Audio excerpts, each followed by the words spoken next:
आज हम लोग स्ट्रक्चर ऑफ लीफ के बारे में स्टडी करेंगे। स्ट्रक्चर ऑफ लीफ में हम लोग आज स्टडी करेंगे एक्सटर्नल स्ट्रक्चर और इंटरनल स्ट्रक्चर। एक्सटर्नल स्ट्रक्चर में सबसे पहले हम लोग स्टडी करते हैं external structure of the leaf. ये स्टेम है, ये लीफ है। लीफ में ये पोर्शन, ये ब्रॉडर एंड फ्लैटेंड पोर्शन होता है, ये चौड़ा पत्ती का चौड़ा भाग होता है। लीफ एक्चुअली होता क्या है? लीफ मॉडिफाइड स्टेम होता है।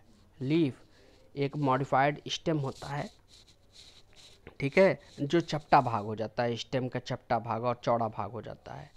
तो लीफ के अगर हम पार्ट्स की बात करते हैं, स्टडी करते हैं, तो देखिए ये सबसे पहले ये देखिए ये पार्ट होता है पेटियोल, लीफ पेटियोल कहते हैं, इसी को लीफ स्टॉक भी कहते हैं। दूसरा ब्रॉड एंड फ्लैटेंड पोर्शन आता है, ये चौड़ा और चपटा भाग आता है पत्ती का, जिसको लीफ लेमाइना या लीफ ब्लेड कहते हैं। तीसरा ये लीफ बेस है, ये पोर्शन लीफ बेस कहलाता है। ये पत्ती का आधारीय भाग, इसको लीफ बेस कहते हैं। ये पत्ती का मार्जिन है, किनारा, ये पत्ती का मार्जिन होता है, ये किनारा, इसको लीफ मार्जिन कहते हैं। ये लीफ का अपेक्स पार्ट होता है, एपिकल पार्ट होता है।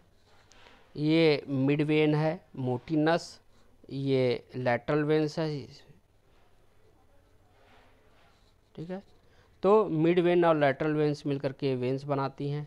तो इस तरीके से हम लोग देखिए different parts of the leaf हम लोग देख रहे हैं क्या कि leaf petiole, leaf lamina, leaf margins, leaf apex और वेन्स का भी दो पार्ट होता है, मिड वेन और लैटरल वेन। तो एक्सटर्नल स्ट्रक्चर ऑफ लीफ में हम लोग देखते हैं कि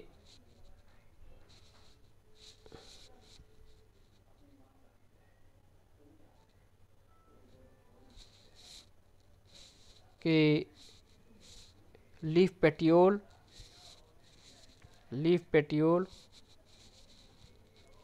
stock of the stalk, leaf petiole क्या होता है? The stalk which connects the leaf lamina to stem. जो लीफ लेमाइना, वो स्टॉक, वो पार्ट जो लीफ लेमाइना को स्टेम से जोड़ता है।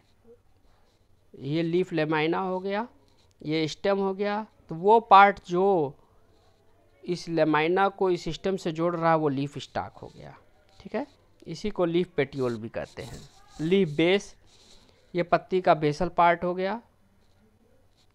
तो basal part of the leaf is known as leaf base. Margins, the edges of the leaf के जो एज होते हैं, किनारे, इस किनारे पार्ट को, उसको कहते हैं लीफ मार्जिन, ठीक है, लीफ मार्जिन। और लीफ लेमाइना क्या होता है या ब्लेड क्या होता है? तो पत्ती का चौड़ा और broad and flattened portion of the leaf is known as leaf lamina, ठीक है। इस लीफ लेमाइना पर बहुत सारे माइन्यूट पोर्स पाए जाते हैं, जिसको स्टोमेटा कहते हैं। Leaf apex, apical portion of the leaf is known as leaf apex. पत्ती का जो सबसे शीर्षस्थ भाग होता है, एपिकल पार्ट होता है, उसको कहते हैं लीफ अपेक्स। ये पार्ट, जैसे पीपल के पत्ते में देखिए ये सबसे आगे निकला रहता है, इसको लीफ अपेक्स है। आम के पत्ते में उतना नहीं प्रोमिनेंट रहता, बस सिंपल सा ऐसे कोनिकल पार्ट रहता है, तो इसको लीफ अपेक्स कहते हैं।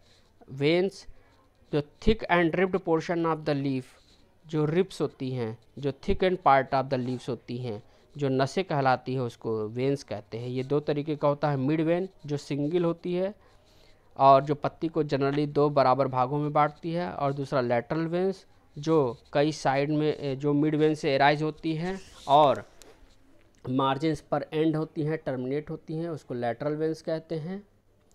तो इस तरीके से हम लोगों ने क्या किया, हम लोगों ने स्टडी किया लीफ के एक्सटर्नल स्ट्रक्चर को। ये हो गया मिड वेन, ये हो गया लैटरल वेन्स। ये लैटरल वेन्स वाटर और फूड के ट्रांसपोर्टेशन में हेल्प करती है, मिड वेन और लैटरल वेन्स।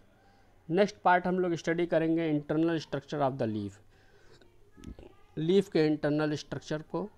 लीफ के इंटरनल स्ट्रक्चर को स्टडी करने के लिए हम लोग उसका टीएस करते हैं। टीएस मतलब ट्रांसवर्स सेक्शन, पत्ती का ट्रांसवर्स सेक्शन। ये लीफ है, इस लीफ को अगर हम ऐसे सेक्शन काट दें और माइक्रोस्कोप में लगा करके अगर हम इसको देखें, पतला सा छोटा सा थिन पोर्शन अगर हम इसका काट करके माइक्रोस्कोप में देखते हैं, तब ऊपर से नीचे हमको क्या क्या दिखता है इसको हम बताते हैं। आप इस फिगर से आसानी से समझ सकते हैं कि टीएस ऑफ द लीफ अगर हम ऊपर से नीचे की तरफ देखते हैं तो लीफ में ऊपर से नीचे स्ट्रक्चर्स पाए जाते हैं। ये देखिए, सबसे ऊपर की तरफ एपिडर्मिस पाई जाती है। सबसे ऊपर की एक लेयर होती है, ये एपिडर्मिस होती है, ये वाली। ये नीचे की तरफ भी एक लेयर एपिडर्मिस होती है। इस एपिडर्मिस के ऊपर एक पतली सी एक लेयर और पाई जाती है जो नॉन लिविंग लेयर होती है। इसको क्यूटिकल की लेयर कहते हैं, जो प्लांट को, जो एपिडर्मिस को सुरक्षा प्रोवाइड करती है, प्रोटेक्शन प्रोवाइड करती है, उसको डेसिकेट होने से, डिहाइड्रेट होने से बचाती है, उस पर प्रोटेक्शन प्रोवाइड करती है। ठीक है, वाटर के भी लॉस को भी रोकती है। तो क्यूटिकल की लेयर होती है। उसके बाद एक एपिडर्मिस की लेयर पाई जाती है। ये एपिडर्मिस दोनों सतहों पर, पत्ती के दोनों सतहों पर, अपर और लोअर दोनों सतहों पर पाई जाती है। ऊपर की तरफ भी और नीचे की तरफ दोनों तरफ पाई जाती है। इसीलिए अपर एपिडर्मिस होता है और एक नीचे की तरफ लोअर एपिडर्मिस होता है, ये लोअर एपिडर्मिस। तो अपर एपिडर्मिस के बाद एक या दो लेयर की थिक पिलर लाइक सेल्स की लेयर होती है जो क्लोरेनकाइमा से होती है, क्लोरेनकाइमा की बनी होती है, मतलब ये क्लोरोफिलस सेल्स होती हैं और ये पिलर लाइक होती हैं। ये पैलिसेड सेल्स की बनी होती हैं। ये इसमें क्लोरोफिल पिगमेंट्स पाए जाते हैं। ये फोटोसिंथेटिक होती हैं। क्या होती हैं? फोटोसिंथेटिक होती हैं। ये फोटोसिंथेटिक होती हैं ये सब। इनके बीच में इंटरसेलुलर स्पेस एब्सेंट होता है। इसके बाद स्पॉन्जी लेयर पाई जाती है। इसमें पॉलीगोनल टाइप में सेल्स होती हैं या इलोंगेटेड सेल्स होती हैं और ये इसमें इंटरसेलुलर स्पेस बहुत ज़्यादा पाया जाता है, जिसकी वजह से यहाँ पर एयर चैम्बर्स बन जाते हैं। यहाँ पर एयर चैम्बर्स बन जाते हैं या एयर कैविटीज़ बन जाती हैं। उसके बाद सेंटर रीजन में जो मिड वेन होता है उस पोर्शन में वैस्कुलर बंडल पाया जाता है और इस वैस्कुलर बंडल में जाइलम और फ्लोएम पाए जाते हैं। जाइलम जो वाटर का ट्रांसपोर्टेशन करता है और फ्लोएम जो फूड का ट्रांसपोर्टेशन करता है। ठीक है, नीचे की तरफ लोअर एपिडर्मिस पाई जाती है। इस लोअर एपिडर्मिस में माइन्यूट पोर्स पाए जाते हैं। इस माइन्यूट पोर्स को स्टोमेटा कहते हैं। क्या कहते हैं? स्टोमेटा। तो ये स्टोमेटा हो गया, ये स्टोमेटा हो गया। तो इस तरीके से हम लोगों ने टीएस ऑफ लीफ के बारे में स्टडी किया। ये इंटरनल स्ट्रक्चर ऑफ लीफ है। इंटरनल स्ट्रक्चर ऑफ लीफ में सबसे आउटर की तरफ एपिडर्मिस पाई जाती है। ये एपिडर्मिस में अपर एपिडर्मिस और लोअर एपिडर्मिस होती है। अपर एपिडर्मिस के ऊपर क्यूटिकल की लेयर पाई जाती है। लोअर एपिडर्मिस में बहुत सारे माइन्यूट पोर्स, लोअर एपिडर्मिस में भी क्यूटिकल पाई जा सकती है। लोअर एपिडर्मिस में स्टोमेटा भी पाए जाते हैं। क्लोरेनकाइमा की लेयर होती है जो पैलिसेड सेल्स होती हैं और स्पॉन्जी सेल्स की बनी होती है। पैलिसेड्स में 2 या 3 लेयर की होती हैं। ये पिलर लाइक होती हैं। इसमें इंटरसेलुलर स्पेस एब्सेंट होता है। स्पॉन्जी सेल्स में इंटरसेलुलर स्पेस बहुत ज़्यादा पाया जाता है जो एयर कैविटी बनाती हैं।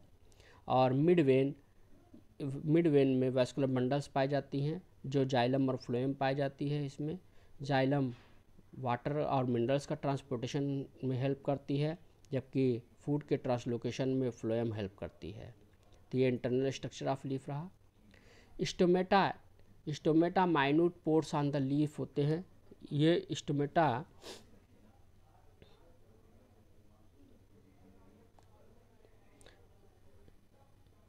स्टोमेटा में 2 तरीके की सेल्स पाई जाती है, गार्ड सेल्स और सब्सिडियरी सेल्स पाई जाती हैं।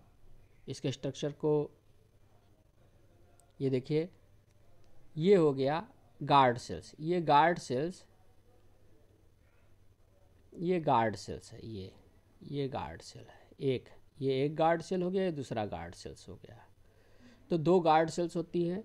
ये गार्ड सेल्स बीन शेप्ड या किडनी शेप की होती हैं, तो इसके बीच में ये स्पेस बन जाता है, ये ओपनिंग हो जाती है। इस ओपनिंग को कहते हैं स्टोमा। क्या कहते हैं? स्टोमा। ये दो गार्ड सेल्स होती हैं। ये गार्ड सेल्स में हर एक गार्ड सेल्स में एक न्यूक्लियस और बहुत सारे क्लोरोफिल पिगमेंट्स और क्लोरोप्लास्ट पाए जाते हैं। इसमें क्लोरोफिल पिगमेंट्स भी पाए जाते हैं, क्लोरोप्लास्ट पाए जाते हैं। ये फोटोसिंथेसिस कर सकते हैं। गार्ड सेल्स के चारों तरफ गार्ड सेल्स के चारों तरफ सब्सिडियरी सेल्स पाई जाती है। क्या पाई जाती है? Subsidiary cells. ये सब्सिडियरी सेल्स है। इसी को एसेसरी सेल्स भी कहते हैं। एसेसरी सेल्स या सब्सिडियरी सेल्स कहा जाता है। गार्ड सेल्स की जो इनर वॉल होती है, ये इनर वॉल थिक होती है। देखिए इनर वॉल ये थिक होती है, और जो आउटर की तरफ होती है वो थिक होती है, थिन होती है, पतली। देखिए ये जो वॉल है, ये गार्ड सेल्स की जो आउटर वॉल होती है वो थिन होती है, और जो इनर वॉल होती है वो थिक होती है। तो आउटर थिन वॉल और इनर थिक वॉल होती है गार्ड सेल्स। ये इनकी जो थिकनिंग में ये जो डिफरेंसेस आती हैं, इसी की वजह से स्टोमा जो होती है इसकी ये क्लोज और ओपन होती है। ठीक है, तो ये स्ट्रक्चर ऑफ स्टोमेटा रहा। इसके बारे में हम लोगों ने डिटेल में स्टडी किया। स्टोमा में बहुत सारे स्ट्रक्चर्स पाए जाते हैं। गार्ड सेल्स पाई जाती है जो किडनी या बीन शेप्ड की होती है। किडनी या बीन शेप्ड की होती है। ठीक है, जिसमें जनरली 2 नंबर के होते हैं। इसमें एक न्यूक्लियस और कई क्लोरोप्लास्ट पाए जाते हैं। इसमें अनइवन थिकनिंग पाई जाती है। इनर वॉल थिक होती है जबकि आउटर वॉल थिन होती है। ठीक है, इसके चारों तरफ सब्सिडियरी सेल्स पाई जाती हैं या एसेसरी सेल्स होती हैं। इसका फंक्शन होता है हेल्प इन ट्रांसपिरेशन। ये यहाँ थोड़ा सा मिस्टेक हो गया है। Help in transpiration, TRANSPIRATION,